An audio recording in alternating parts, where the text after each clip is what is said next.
Hi everyone. So ఈరోజు మనం ఈ వీడియోలో జీడిఎస్ అఫీషియల్స్ అదేవిధంగా డిపార్ట్మెంట్ అఫీషియల్స్ మనం పే స్లిప్ అనేది ఇప్పుడు మన ఫోన్ ద్వారా నుంచి మనం ఎలా డౌన్లోడ్ చేసుకున్నది మనం ఈ వీడియోలో క్లియర్గా చూద్దాం. స్టెప్ బై స్టెప్ మీకైతే ఎక్స్ప్లెయిన్ చేస్తాను. సో మనం ఇంతకుముందుకైతే మనం జీడిఎస్ పే స్లిప్ కానీ మనం డౌన్లోడ్ చేసుకోవాలంటే మనం దగ్గరున్న హెడ్ ఆఫీస్ కానీ సబ్ ఆఫీస్కి కానీ వెళ్ళి తీసుకోవాల్సిన అవసరం అయితే ఉంది.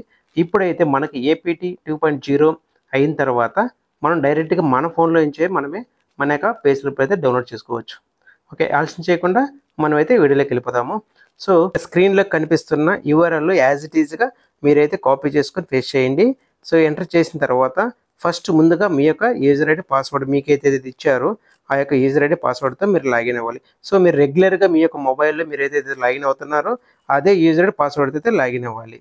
తర్వాత మీకు ఫస్ట్ అయితే ఇలా వస్తుంది డిఓపి ఐడి 2.0, దాన్ని సెలెక్ట్ చేసుకోవాలి. ఇక్కడ యూజర్ ఐడి పాస్వర్డ్ ఎంటర్ చేయాలి. మీరు ఏదైతే రెగ్యులర్గా మీ మొబైల్లో వాడుతున్నారో ఆ యొక్క యూజర్ ఐడి పాస్వర్డ్ ఇలా ఎంటర్ చేసిన తర్వాత కింద ఉన్న ఆప్షన్ సైన్ ఇన్ మీద క్లిక్ చేసుకోవాలి.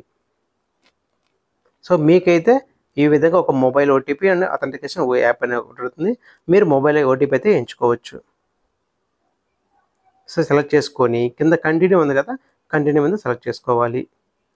సో మీకైతే మీ యొక్క మొబైల్ నెంబర్ ఏదైతే రిజిస్ట్రేషన్ చేస్తుంటారో మీరు ఏపీ 2.0 అప్పుడు ఇచ్చింటారు కదా మొబైల్ నెంబరు, ఆ మొబైల్ నెంబరు కంపల్సరీగా ఉండాలి. దానికి మీకైతే ఒక ఓటీపీ అయితే రావడం జరుగుతుంది. సో మీ మొబైల్కి వచ్చిన ఓటీపీని ఈ విధంగా ఎంటర్ చేసి దాన్ని వెరిఫై చేసుకోవాలి. So verify OTP. సో ఈ విధంగా అయితే మీకైతే స్క్రీన్ అయితే వస్తుంది. ఇక్కడ మీకు ఇక్కడ చూడండి, ఇక్కడ బీఓ అని ఉంది. సో నేనైతే జీడిఎస్ అఫీషియల్ది లాగిన్ అయ్యి మీకు చూపిస్తున్నాను. ఇక్కడ మీరు కొంచెం కిందకి స్క్రోల్ చేశారంటే ఇక్కడ సెల్ఫ్ సర్వీస్ అని చెప్పింది బాటంలో రైట్ సైడ్ బాటంలో ఉందన్నమాట. దాన్ని సెలెక్ట్ చేసుకోవాలి. సెలెక్ట్ చేసుకున్నాక మీకైతే స్క్రీన్ ఈ విధంగా అయితే వస్తుంది. Employ payment system your pay and allowance, దీన్ని సెలెక్ట్ చేసుకోవాలి. Employ payment system. So next reports చూసారా, లాస్ట్ ఆప్షన్ పే స్లిప్ అని ఉంది, దాని మీద సెలెక్ట్ చేసుకోవాలి.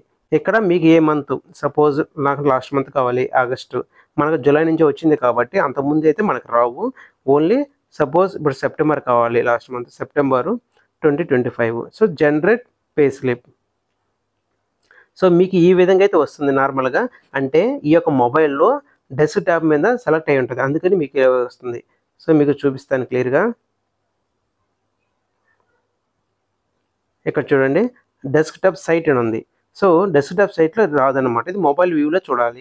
సో ఇక్కడ మీకు ఇదే విధంగా వస్తే ఈ టిక్ మార్క్ అనేది మీరు తీసేయచ్చు. తీసేసిన తర్వాత ఇలా వస్తుంది అనమాట. ఇప్పుడు generate pay slip.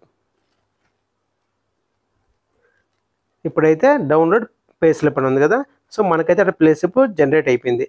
Download pay slip మీద క్లిక్ చేసుకోవాలి. So download.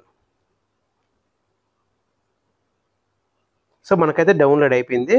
ఒకసారి చూద్దాము.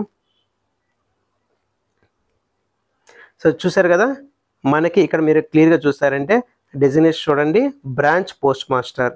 సో బీఓ ఈ యొక్క టిఆర్సి డిఏ అని క్లియర్గా వస్తుంది. ఈ విధంగా మనం పే స్లిప్ అనేది ఈజీగా ఎవ్రీ మంత్ మనమే మన మొబైల్లో డౌన్లోడ్ చేసుకోవచ్చు. చాలా చాలా ఈజీగా ఉంది కదా. సో ఈ వీడియో మీకు నచ్చినట్లయితే లైక్ చేసి షేర్ చేసి మన బీపీఎం సోదరులందరికీ షేర్ చేయండి. డిపార్ట్మెంట్ అఫీషియల్ కూడా ఇదే విధంగా డౌన్లోడ్ చేసుకోవచ్చు. Thank you friends, thank you for watching this video.